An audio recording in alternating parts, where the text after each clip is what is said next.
ఇప్పుడు మనం ఇండస్ట్రీలోనే కాదు ఏ వృత్తిలోనైనా ఎదుగుతున్నామంటే కిందకి లాగే వాళ్ళు ఎక్కువగానే ఉంటారు, మనం విమర్శించేవారు ఫుల్ బాగా ఇట్లాంటి పంచులు బాగా పడుతూ ఉంటాయి. సో మరి మీరు హృదయకాలంకి రావడం కంటే ముందు ఎలా ఉంది, వచ్చిన తర్వాత ఎలా ఉంది రెస్పాన్స్? సో అలాంటి ఫేజ్ ఏమైనా చేశారా? నెగిటివిటీ కానీ అలాగా తిట్టడం కానీ? అది చాలా చేశాను.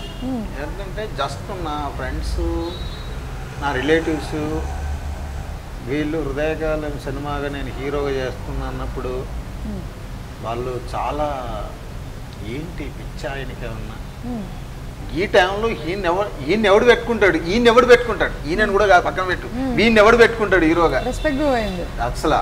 అంటే మనకు కావాల్సిన వాళ్ళు ఇంకా వీడు అయిపోయిండు, సంకనాగిపోయిండు, సినిమాల్లోకి పోతుండు. అంతకుముందు మన గోల్డ్ వర్క్ చేసేవాళ్ళు.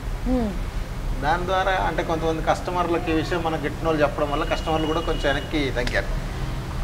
అంటే ఇడికేస్తా సినిమాలు అని చెప్పేసి అమ్ముకుంటే మళ్ళీ రెస్పాన్సిబిలిటీ ఎవడవు అని అలా అయింది.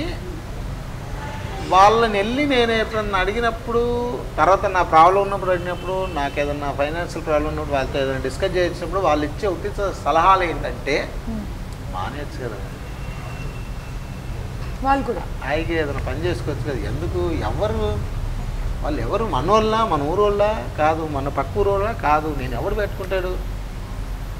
రాజేష్ అన్నది నెల్లూరు, నాది సిద్దిపేట. ఆయన ఎందుకు పెట్టుకుంటాడు నిన్ను? నువ్వేమైనా డబ్బులు పెడుతున్నావా? పెట్టందని ఇండెట్లో తీస్తారు. దీంట్లో చాలా చాలా బాధ నేను పడ్డా, నేను నా దగ్గరనే పడ్డా. కానీ సినిమా కోసం ఎక్కువ ఇబ్బంది పడ్డది, కష్టపడ్డది Rajesh. For very interesting and hot updates, subscribe to Friday Poster. Hi guys, this is Pragya Jaiswal.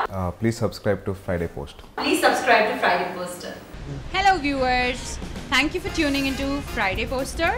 Please do subscribe, like and share.